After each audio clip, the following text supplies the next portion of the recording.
What does a secret history have to do with Plato? Well, in my view, the answer to that question is everything. Welcome back to my channel, Atageka's Shop, where we talk about philosophy and literature. If you like videos of this kind and you'd like to see more, please hit the like button and subscribe. Today, we're going to talk about one of my favorite authors, who is Donna Tartt, and her first book, The Secret History. The Secret History, in short, it follows a group of elite classic students in a small liberal arts college in Vermont, and it follows our narrator, Richard Pupin, who increasingly becomes enmeshed in their world, which is led by the enigmatic Henry Winter and their professor, Julian Morrow.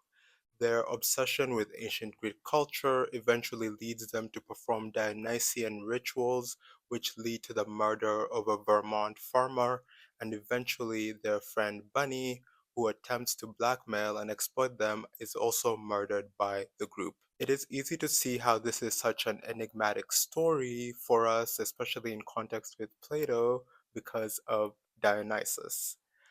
I did not read The Secret History first. It's not my first book by Donna Tartt. My first book by Donna Tartt was A Goldfinch, which is one of my favorite books ever. And in that book, I just knew I had to go back and actually read The Secret History. So, in reading The Secret History, I became instantly hooked. I mean, the enigmatic characters, Tart's description of college rooms and college parties. It's easy to be like our narrator, Richard Pupin, seduced by this world and to excuse any flaws that we can see in it. I was reading up on some of the interviews that Donna Tartt has given about some of the books that inspired The Secret History, and one of the books that inspired The Secret History that I found was a play called The Bacchae by an ancient Greek poet, Euripides. And this play, the Bacchae, is formed from a myth. In this myth, that god Dionysus punishes King Pentheus of Thebes and his mother Agave.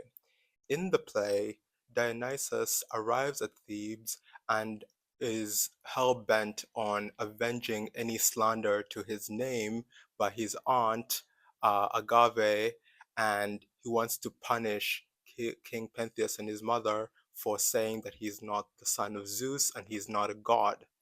So he wants to make Dionysian rituals a thing in the city of Thebes and to prove that he is a god in front of everyone. At the end of the play, the women of Thebes end up attacking King Pentheus and tearing him apart, and his mother Agave presents his head to her father Cadmus. It is easy to see how this play, the Bacchae, influenced the secret history. I mean, we have the same ritual, the Bacchanal, right? And we have the god Dionysus. And immediately when I think of Dionysus as a philosopher, as a philosophy kid, I immediately think of Friedrich Nietzsche and his book, The Bath of Tragedy, where he postulated that ancient Greek plays, like the Bacchae, like Euripides, have a mixture of Apollonian and Dionysian elements, and this is what allows the audience to experience the full range of the human emotion and human life. And so he felt that there was a need for bringing back the Dionysian element in today's contemporary European culture. At the time he wrote was like the late 19th century. But this video is not about Nietzsche, but is rather about Plato. After all, it is not only Nietzsche who we find quoted before we begin the book, but also Plato. So I wanted to talk about Plato, but there is so much about the secret history and Plato, and it would be such a huge endeavor to attempt to figure out all the little Platonic influences and all the little Platonic stuff in the book. So I only wanted to focus on one, which is the Bacchanal. We find out very little about the Bacchanal, surprisingly, given that this is the inciting incident to the book. I mean, if we think about it, without the Bacchanal, nothing else would have happened in the book. Like the Vermont farmer would not have been murdered, and neither would Bunny have been murdered, and the group most likely would have stayed intact in some form or the other. So we find out very little about the Bacchanal. But what we do find out is from Henry Winter, the enigmatic leader of this group of classic students. So we find out that Bunny was kicked out for not taking anything too seriously. He was skipping out on all the little rituals they were doing. And these guys tried everything. I mean, it says in the book that they tried fasting, they took small doses of poisons, drugs, eating whatever they could find. So it was like they tried a lot.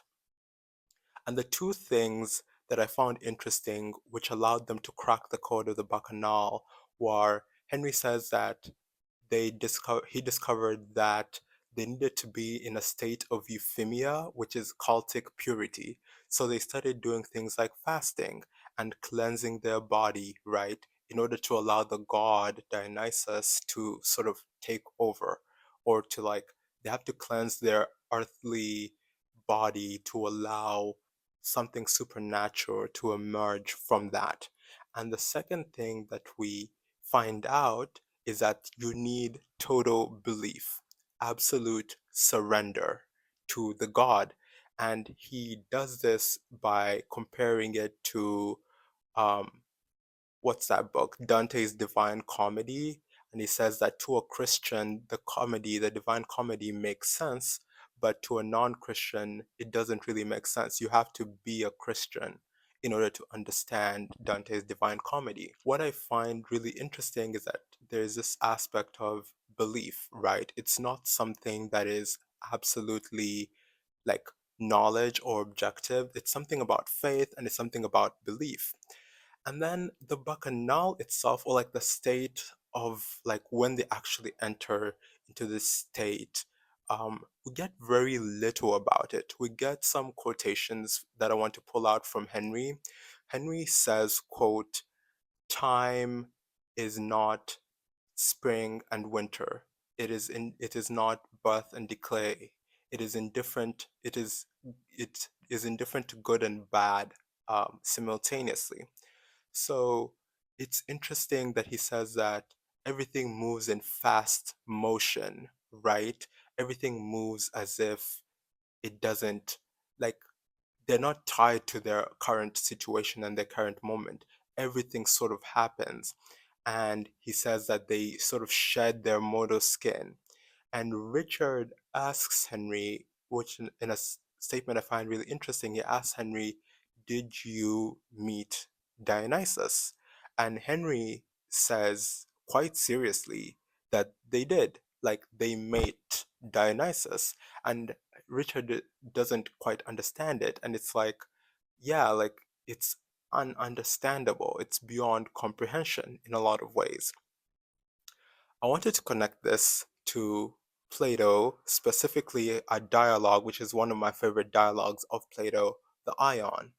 Socrates, who is the protagonist of a lot of Platonic dialogues, uh, is sort of talking to a rhapsode, Ion, who is this ancient Greek reciter of poetry, specifically the poetry of Homer.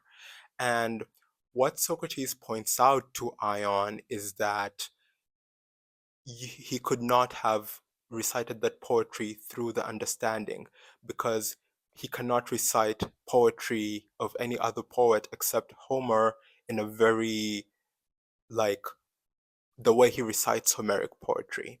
So Socrates compares this to a magnet, where he says that um, the rhapsode sort of pulls on the audience, and he in turn is pulled by the poet, and the poet is in turn pulled by the muses.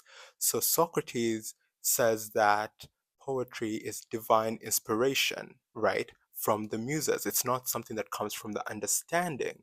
So I found that a really interesting statement when I was reading the Platonic dialogues, um, Ion, right? That poetry, art cannot be something that is got from the understanding. It has to be something that is divinely inspired. And it's something that is in some ways beyond comprehension, in a lot of ways, like the Bacchanal that Henry and Francis and Charles and Camilla go through, right? So I found that really interesting.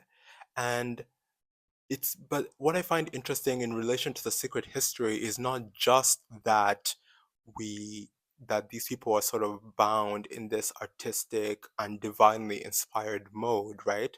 They're not only bound in that, they're bound in the murder of a Vermont farmer and they're bound in the murder of their friend, Bunny. So I think that's a really interesting thing to point out that whenever we see the artistic, we also see the horrible, right? We have this moment where they're shading their mortal skins and and they're entering this state of euphoria, but we also have this moment where they kill someone, right? They kill someone.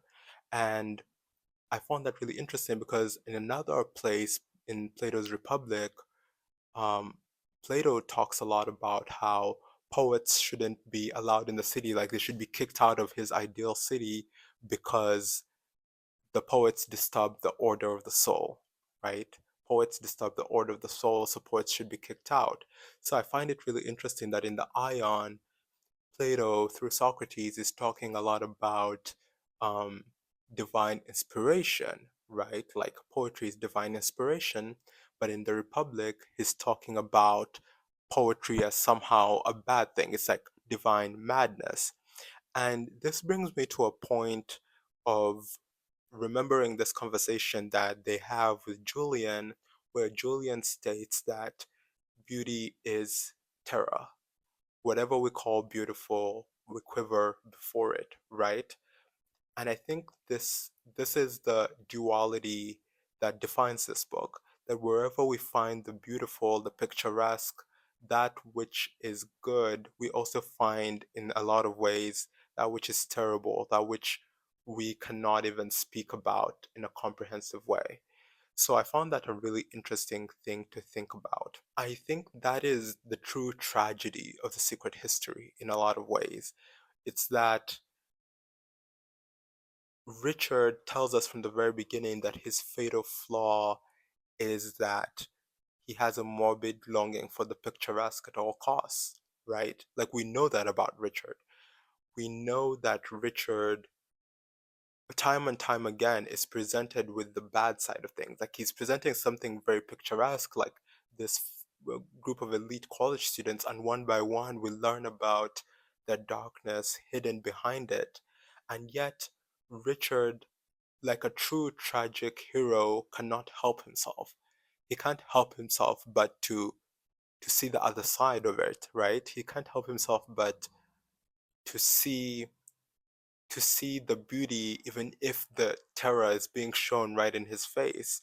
He has truly a morbid longing, right? It's not just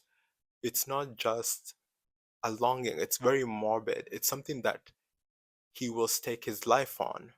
And I thought that was really interesting in the context of Plato and thinking about divine inspiration and divine madness and thinking about how something that can be beautiful can be at the same time very bad, right? Like beauty and terror walk hand in hand. And so I really found that a really interesting idea to chew on and I think is the point of the book. Like I truly believe this is the the thing, the juice, the bone of the book. So I hope you liked that video, a little bit about the explanation of Plato and the secret history. I hope you enjoyed that.